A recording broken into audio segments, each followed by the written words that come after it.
a countdown of the greatest films ever made about the small but preoccupying part of the human experience known as sex. From coming-of-age lesbian dramas to gritty portrayals of sex addiction to, loincloths, these are movies with the most to say about doing it, compiled by one of Britain's leading film critics. One Wild Orchid, 1989.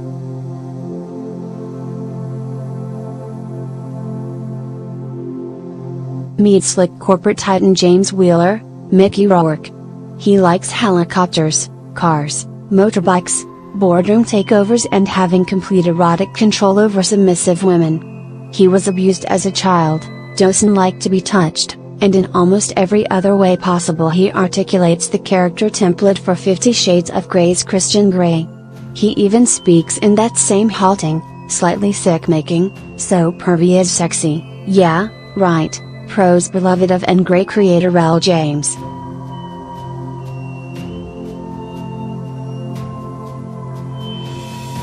For example, when out for a flirtatious stroll with potential conquest Emily, Carotis, Wheeler suddenly falls back and starts leering at Emily's ass, Benny Hill style. When she asks him what's up, he simply smiles, super cool, half winking at the boys in the audience, and sighs, "I just like watching you walk." Wow, what a lady killer.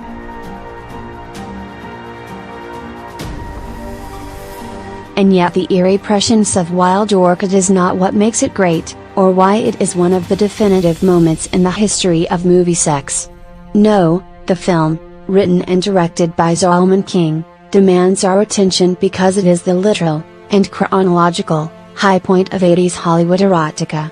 Before it, 1986's 9½ Weeks, which King also co-wrote and produced, with Rourke in the lead role as yet another pervy bully, and Fatal Attraction, 1987, had marked the parameters for a genre that would speak of liberal sexual permissiveness but was actually about conservative sexual fear. AIDS, anyone? But Wild Orchid topped them both. For with its lurid Latin setting, Wheeler is in Buenos Aires to buy a hotel, as you do, rampantly fornicating locals, and the suggestion that, if you opened the window of your limousine you were likely to get hit by flying spunk, it had the edge on the competition.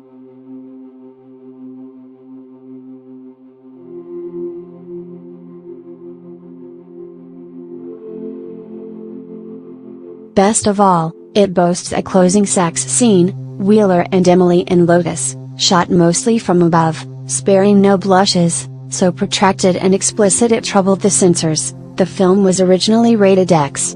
It was shot to a $100 million payday, and raised the great debate, not seen since Donald Sutherland and Julie Christie in Don't Look Now, 1973, that asks, were they or weren't they? You know? Doing it for real? In 2011, Otis finally addressed the issue, have you ever filmed a sex scene? Do you have any idea how many people were standing around? It was mortifying. So, that's a no then?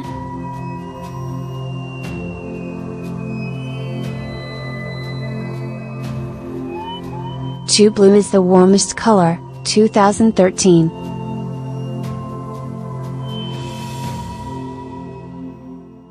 Art house movies. We get it. They do sex.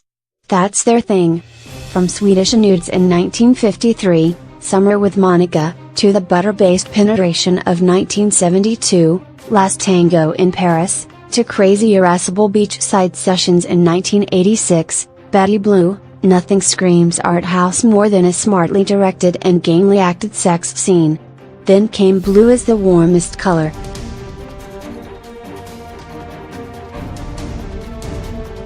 The film, which won the Palme d'Or at the Cannes Film Festival in 2013, wiped away everything that had gone before it. The hideous rape of Monica Bellucci in Irreversible, 2002? The grimly determined humping from Japanese 1976 classic In the Realm of the Senses? All gone. Faded in comparison. Plus, it was gay sex. So it made the cutesy girl on Girl Action in Bound, 2006, and Mulholland Drive, 2001, seem dubious and cheap.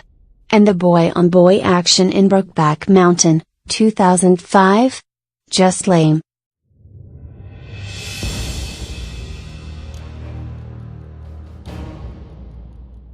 Instead, what it gave us was two young and relatively untested actresses, Lee Seydoux and Adele Exarchopoulos, deftly describing, in the grim northern French town of Lille, the heady emotional rushes and sudden power shifts of an emerging relationship.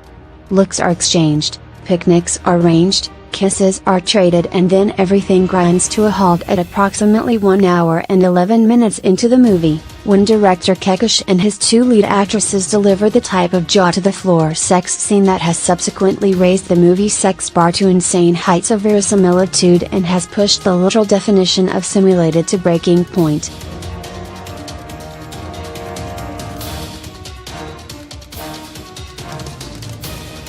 For here, over 7 long breathy, sweaty, brightly lit minutes, we run the unapologetic gamut of licking, sucking, squeezing, fingering, rimming, slamming, and general slithery, grindy, intracranial mayhem. The scene has many detractors, including the actresses themselves, who famously rounded on their director. Seydoux said making it was horrible and she would never work with Kekush again. Once the film began sweeping up during the 2013 awards season, however, they recanted and said that they were happy with it. And yet, look at the scene now, within the movie, and away from the hype, and it doesn't play too well. It's crudely lit. It's brazen, and yet also crass. And what it says, in its many nipple shots, as close-ups, and vaginal teases, is that perhaps all sex scenes, no matter how well intended, or how groundbreaking and profound, are inherently, well, kind of sleazy.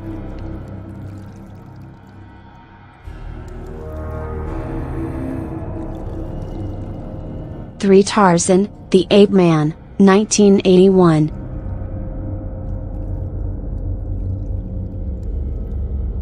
I've never touched a man before. It's Boderick as Jane, kneeling over an unconscious Tarzan, Miles O'Keefe, in their first screen encounter after 45 minutes of solo swimming, snake dodging and needless knocker action on behalf of Jane and her lovingly photographed breasts, photographed, I might add, by director husband John Derrick, so that's okay. Tarzan is lying on the sand in his trademark loincloth and, oddly, a funky headband. Undeterred by the outfit, Jane starts touching. It's nice, she says, going slowly, yet directly, for the crotch. It's very nice.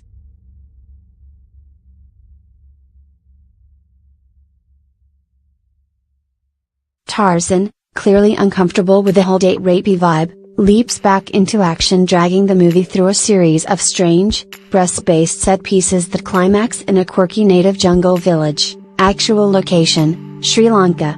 The film, of course, is genius. No, really. Because it parlayed over 20 years of Russ Meyer's sexploitation flicks, See Faster, Pussycat, Gil, 1965, and so-called nudie cutie stag films into a mainstream, studio-financed, money-making event.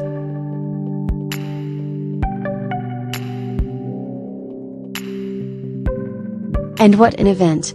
There was a much-hyped lawsuit from Tarzan creator Edgar Rice Burroughs' estate, orders for nudity cuts from the studio, and publicized cries of censorship from director Derrick.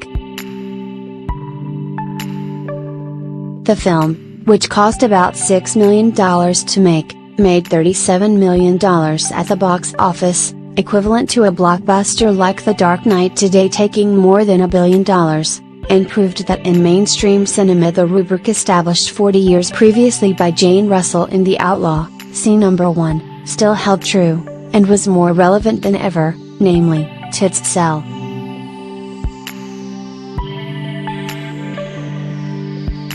For Monsters Ball, 2001.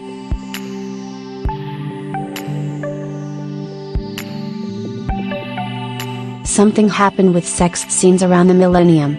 They went from being slightly tawdry, Angel Heart, 1987, titillating, Risky Business, 1983, and tacky, Porky's, 1982, to dramatically satisfying and, ultimately, Oscar-worthy.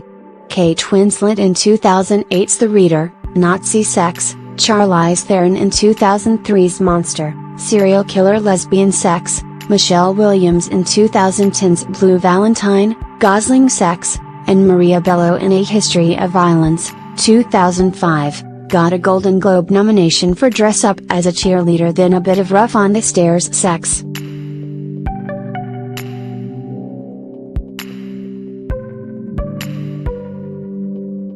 Nowhere is the switch more evident than in Monsters Ball, where former B-list actress Halle Berry snagged the Best Actress Oscar partially because of the bravery she displayed during the terrifying sex scene.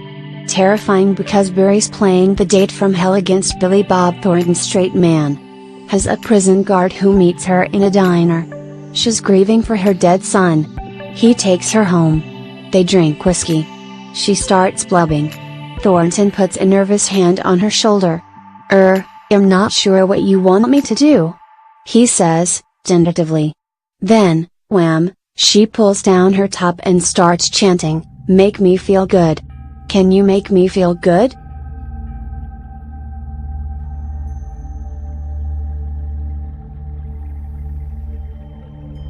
Naturally, he goes for it, "Good man, Billy Bob, but you just know that he's keeping one eye open, in case she tries to clatter him across the back of the head."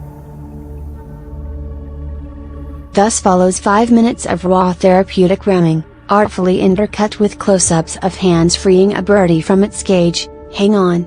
I think I get this metaphor. Give me a second. Is it to do with freedom? Director Forster said, "When I spoke to Billy Bob and Halle, I told them it was important that these two emotionally repressed characters start the sex scene raw and animalistic. They express everything that has been repressed for years." Of course, we all totally got that. So did the Oscar voters.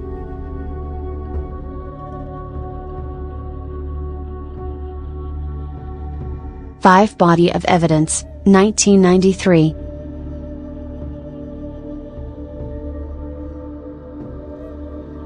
Met Willem Dafoe recently and I asked him about Body of Evidence. The film, in which he stars as a lawyer in rainy Portland, Oregon, defending a part-time gallery owner and full-time dominatrix, Madonna, charged with murder by vagina, is generally derided as a giggle-inducing, all-time cinematic low. Perhaps typically, or not, Dafoe had much to defend in the film. He liked playing the bitch to Madonna's butch. He was disappointed with the marketing hype that revolved around Madonna's nudity. And mostly, he felt that Madonna became an unhelpful symbol for the bad buzz around the film.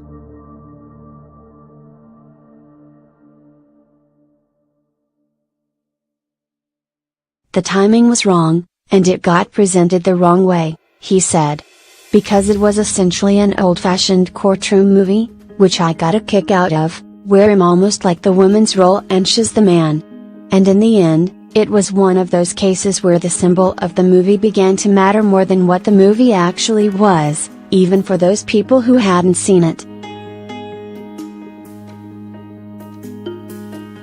And certainly, rewatched today, Body of Evidence is not any more preposterous or poorly acted than, say, Sea of Love, 1989, Basic Instinct, 1992, Sliver, 1993, Disclosure, 1994, or any one of the vapid, push-button Hollywood flesh fests that came before or after it, although you possibly haven't lived until you've seen Madonna square up to Dafoe and hiss, "Have you ever seen animals make love, Frank?" It's intense. And neither is its depiction of straight-faced, lip-quivering S&M rituals, melted wax on cock, broken bulbs in back, any more absurd than those enacted by Charlotte Trampling in The Night Porter, Juliette Binoche in Damage, 1992, or Emmanuel Senior in Bitter Moon. Instead, what remains in Body of Evidence, and very much so, is a profound sense of the ridiculous. "That's what I do, Frank. I fuck," says Madonna at the film's climax.